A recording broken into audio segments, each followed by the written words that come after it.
All right, so picking up on problem 29 from the 2013 practice exam, we have the distribution of heights of 6-year-old girls is approximately normal, and it has a mean of 46 inches and standard deviation of 2.7 inches. Aaliyah is 6 years old, and her height is 0.96 standard deviation above the mean. So let's first write this, then the normal distribution with a mean of 46 inches, standard deviation of 2.7.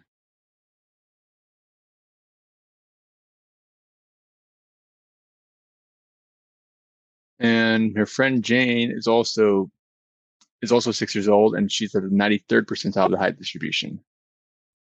So what percentile is Aaliyah's height, and how's her height compared to Jane's height? Okay, so Aaliyah is 0.96 standard deviations above the mean. That means her height will be 46 plus 0.96 times 2.7. 46 plus 0.96 times 2.7. And that's going to give us 48.592 inches. Now let's see what percent does this what percentile is this at? So just to give you a visual in case you need a refresher. This is the normal distribution, middle or the mean is 46. So she's going to be maybe, again, let's call this the 48.59. You want to figure out what the percent to this area. What's the area to the right of this number? I'll give you the percentile. Area? So for that, we can just use the normal CDF from here to there. So go to our distribution function, normal CDF. Our lower bound is going to be that 48.592.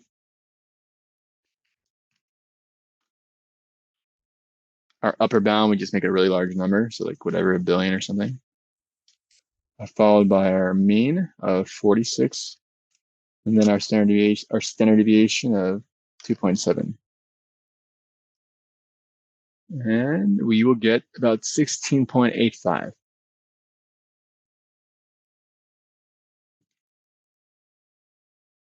So, well, okay, 16.85% or percent of the area is to there. The percentile, though, is how much, like what percent of the total is she taller than? So you would basically look for here's my red pen, like this area. So you can do 1 minus that.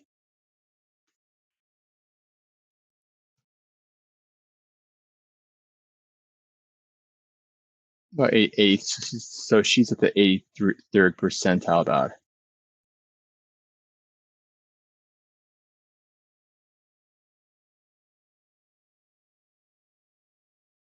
83rd percentile, and so she would be shorter than Aaliyah.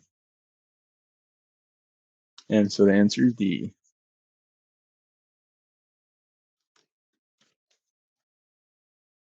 Right, 30.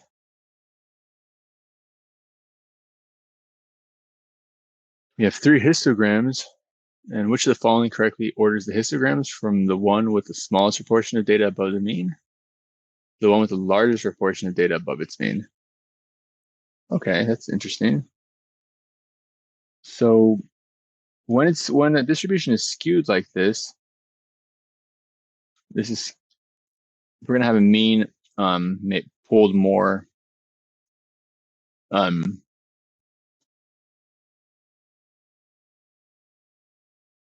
towards the tail, or pulled more towards the tail.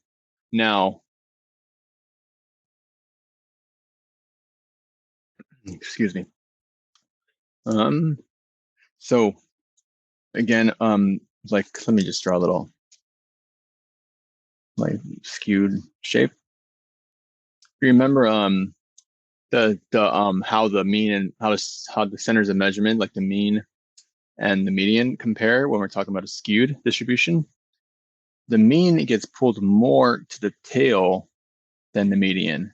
The median will maybe, again, this is just an example, but the median is going to be less sensitive to the tail because there are outliers here. So the median, think of it as the equal areas point. So the mean gets pulled more towards the skewed end, the tail end.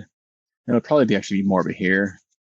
This isn't a good estimate. So I would say the mean is maybe over here. This line.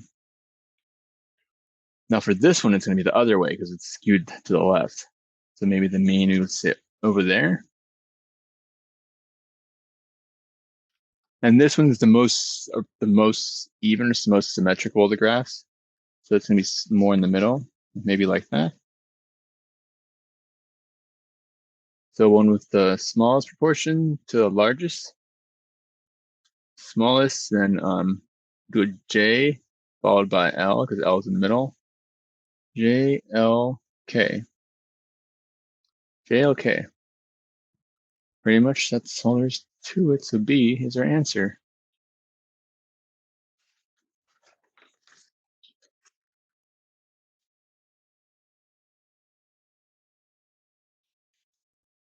Okay, recent study examined 699 car accidents in Toronto over a 14-month period. Records of phone service providers were used to determine whether the driver was using a cell phone during or immediately before the accident. Overall, the researchers found that the drivers using cell phones were 4.3 times as likely to have an accident than those drivers that were not. This is a statistically significant result. So which of these statements can be concluded from the study? Okay, so this is a good example of when they're going to have a problem that's going to test you on what experiments tell you versus observational studies. This is an observational study because we weren't in control of manipulating the variables. Couldn't really, we didn't control like the speed of the car. We didn't tell you you have to have your cell phone out and you have to be driving, blah, blah, blah. So it's an observational study. And from those, we can only say that there's an association or a correlation between two variables. We can't say that one causes the other.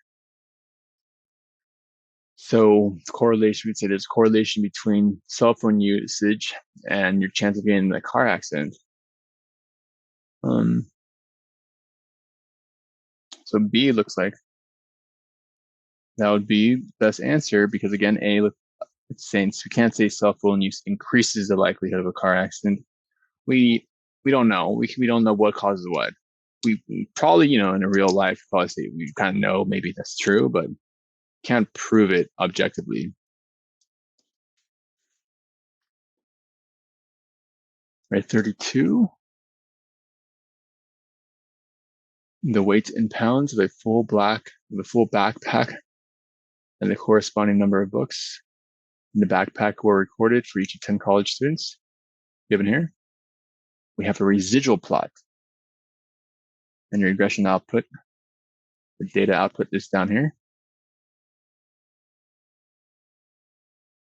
So which of these values is closest to the actual weight in pounds? And let me see if I can grab another piece of paper. Well, I think I can cram the work here. I don't want it to be all squished, but I think I'll be all right. Okay, so we need to find the actual weight in pounds for the student at 4 books.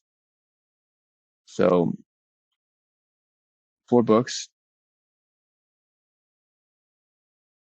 And we have this point right here at 4,2.5. Now, 4 is the number of books. Yeah, right. That's fine. But 2.5 is not like is not the weight of the backpack. So give me a second. Look, it's not the weight of the backpack. It's the difference between the predicted and actual value of the weights. So I usually tell my students to remember this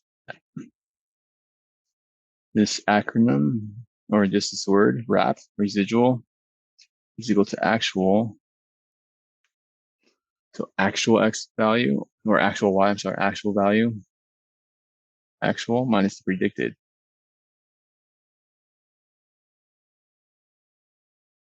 We typically use y as the actual y minus the predicted y. Now the residual in this case is 2.5. About right, let me see. So 2.5 we'll set is equal to the actual y minus predicted y. Now how do we get the predicted y? Well, we got to use the info here.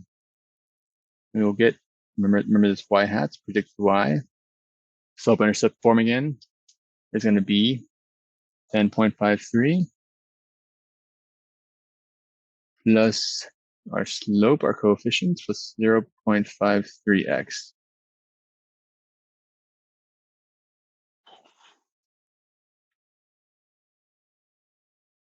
Now, here we're going to get our predicted y by plugging in 4 for x. We're going to plug 4 into this x, and whatever number we get from this, we're going to get, or that's going to be our predicted y. So just using our calculator, 10.53 plus 0.53 times 4, 12.65. So our predicted y is 12.65.